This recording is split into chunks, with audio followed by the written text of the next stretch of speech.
Yo YouTube everyone, welcome back to the channel. In today's video I'm going to be showing you guys the key to winning hardpoints. Now I use these tips and tricks in my game and it got me to Crimson 3 seasons in a row playing solo queue. My whole journey is documented on this channel, so if you guys want to see more and you're interested, make sure to check out the journey to iridescent. So what I'm going to be showing you in this gameplay is exactly what I like to do on a daily basis, my thought process in the gameplay and what I like to do to get the win. So we're going to start off on P1. Now I normally have quite a similar break off with an SMG if I'm on this side of the map. I like to go to these little couches area, pushing through, and you see we go back there, we get a really good jump shot, and in this moment of time I'm just trying to limit I'm just trying to literally you know, have damage limitation here. I'm trying to make sure we don't lose too many points and just make sure that we're getting ready for P2. P2 is such a big money hill, man. So right now this is where I think people can start to make a mistake. Looking at the scoreboard, right, you can see my opponent's getting a bit of time here. Don't worry about that. Don't start stressing out. Don't start pushing the old hard point. That's what I see so many people try to do. What I personally like to do is just get set up for the new hardpoint, get ready, and make sure you guys can get maybe 45 to 50 seconds. That way the lead will switch very, very quickly. You see right here, we got the spawns, so we're going to push through. I'm looking at the minimap, and I'm just trying to simplify as much as possible. The quicker you can assess the minimap, the more you can simplify the game, the easier it will be for you to make plays and just focus on winning your gunfights. Because I feel like what so many people kind of lack and what they're trying to work on is just to focus on a gunfight, because when there's so many things going on, you know, you have to look at your minimap, your teammates, your gun, your positioning, your awareness, you know, there's so many things going on. Sometimes it can be quite overwhelming, and that's what I'm going to try to break down and try to simplify this gameplay. So you're going to see we're going to go through here.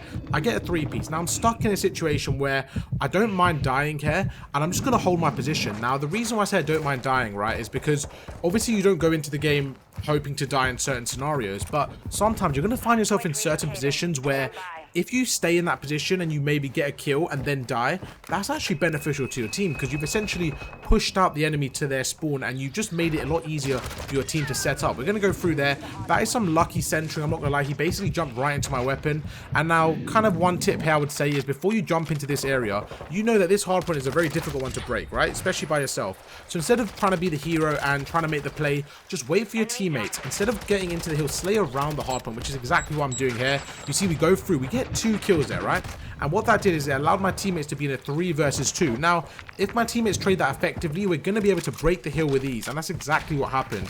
I didn't even step foot in the hard point, but I had so much impact there and actually was allowing us to get into the hill. Now, this is where you can see the scoreboard start to go into the way I want it. You see, we're up by about 25, 30 points here. But look at the kill feed. It's very important to judge the kill feed as quick as possible. I'm looking at the kill feed. I see 4 down, right? So what does that mean? It means progress across the map, start to rotate. Now, this is another example. Okay, that's some really good centering right there. You see, we're making one shot, going to back off. We do get the assist. But in terms of the hill, right there's no reason for me to stay on the old hardpoint, right? My teammate's already there. Now, aren't I a way, like, I'm so much more useful rotating, trying to make plays, trying to get some kills here, fighting for map control and mid-map, instead of just holding scrap time when my teammate's probably going to hold it himself. Now, we're going to go through into lobby, and I was going into lobby probably expecting to die, to be honest, because it's such a difficult gunfight, such a difficult area to push by yourself. But again, it's the same scenario. I went into it thinking, right, if I can even get 1 kill and distract my opponents, I might not be able to get everybody, but what I'll do is open up the map, allow my teammates enough pressure so that they can push through the right-hand side. And again, it worked out really well. And now I'm back with my teammates. We go through, we get a 2-piece. I'm going to watch his left-hand side. But as I'm ready for the gunfight, I'm looking at the time of the hill, I'm looking at the mini-map, and I'm trying to plan my next move. And I think it's a lot easier said than done, and I have to say, it's not the easiest thing to do. But the more you play, the more repetition you get, the more kind of just of a sequence and rhythm you find yourself in, it's going to get a lot easier. So you can see we're going to go through here. My teammates are on the old hard point. Now I know that they're spawning on the back right, okay? So in my head I'm like, they're spawning back right.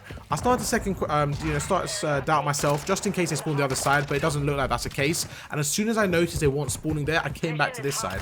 And you're going to see what I'm doing there. Although I lost that gunfight, I had the right kind of idea there. So I pushed through. I killed a guy pushing the left-hand side, and I knew that the other guy was probably flanking through middle, just because the way the spawns were. If he wasn't pushing that side, the most logical reason is because he's probably going through middle. So we went through, we took out one, we did lose a second gunfight, but again, waiting for my teammates here. I do get taken out, but that's going to happen. You're going to have to make plays. Sometimes they're going to get the edge, sometimes they're going to get certain hard points, and this is one of those examples. We did rotate, we played really well, but they were able to break the hill. Now, I definitely could have done some stuff better, but there's no point worrying about that. Obviously, we're analyzing the game, so it's a bit different, but in in the moment, don't worry about what's happened. What I want you to do in this situation is start to rotate, start to get map control. And I'm looking at this gameplay now, and I remember thinking, right, here isn't a good play. Like, as soon as I went for that challenge, I was like, okay, I shouldn't be that. I should be rotating. Now, I'm okay with this because what I'm doing is I'm watching mid-map, and I'm making sure that anybody that rotates from the old hardpoint, I'll be able to take them out and then hopefully help my teammates. So we're going to go through, and the reason why I'm pushed up slightly more here is because I'm thinking my opponents aren't going to expect to see me. Now, if I get a kill, it's very, very beneficial. If I die, then I'm essentially going to cost our team the spawns. You see, we go through, we get one, and now I have to be able to get the second kill. If I get the second kill, then the play was definitely worth it. We go through, we actually managed to take him out. Okay, that play was good. If I died there, it's a completely risky play and wasn't worth the play. But you see, we went through, we got a 2-piece. My teammates there, we're going to push through here, and now we're just in a situation where we're trying to watch middle map, trying to make sure we're cutting lanes off. My teammate's going through the top, so again, we're going to help him out. 25 seconds left. I'm like, cool, where am I most impactful? Pushing through. I know they're going to spawn in the top right area, like in this P2 area, so we're going to push through. I'm going to see where they are. This guy comes behind me, takes me out with a knife. Nothing much I can do about that. One of the situations where in that close combat, it was actually a really good play, honestly, from him getting the knife out, especially with the way this game is with the lunge and stuff. Sometimes the knife is just a great play, and that was one of those examples. But we're going to go through back to P1, and what I like to do in this point of the map, right, is I like to assess my gameplay. Even if it takes me 10 seconds in my head, I like to think, right, what is the scoreboard? The score's 180 to 125. If we carry on playing the way we are, how do I feel with my gunfights? Am I feeling confident? Yes. I think there's certain scenarios where my positioning was slightly off, but overall, I'm feeling pretty confident the way I'm playing.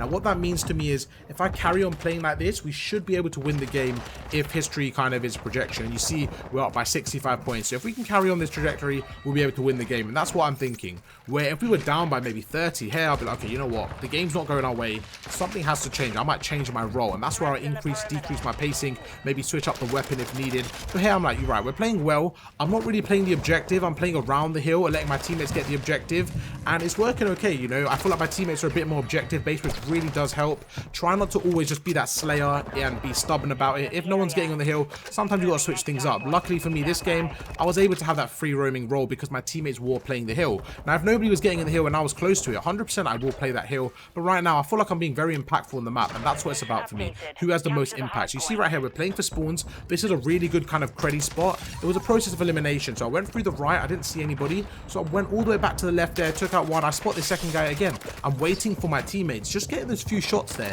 It's not doing anything crazy, but what it's doing is putting the pressure on them. I'm allowed to go around, and you see my teammate pushes in now, and it's just causing uncertainty in their basic setup, to be honest. So I'm pushing through. I got 2-piece, watching the back, and again, I feel like I'm being a bit of a leader in the game. I'm doing things that my teammates maybe aren't noticing, but I'm definitely having a high impact. We're going to go through, and I went around for 5 seconds there. My teammates all lost their gunfight. I was like, you know what, I've got one. I'm probably not going to win that gunfight. So again, let's rotate. Let's make sure we're keeping this lead the way it is. If I give them these 20 seconds, right, what's going to happen? They're going to be on 178 points.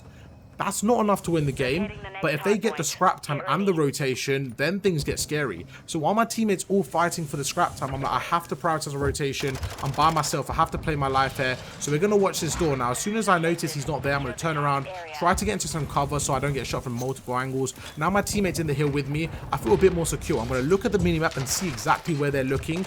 And all I'm going to do is basically look where they're not looking. So right here, this area was empty, so we pushed through, and we actually managed to get a 2-piece. I've done my job. I've died, but I've got a 2-piece. So again, my teammates should be in a 3 versus 2. We've got the spawns, and it's as simple as that. If we stayed on the old hard point, we would have lost some time.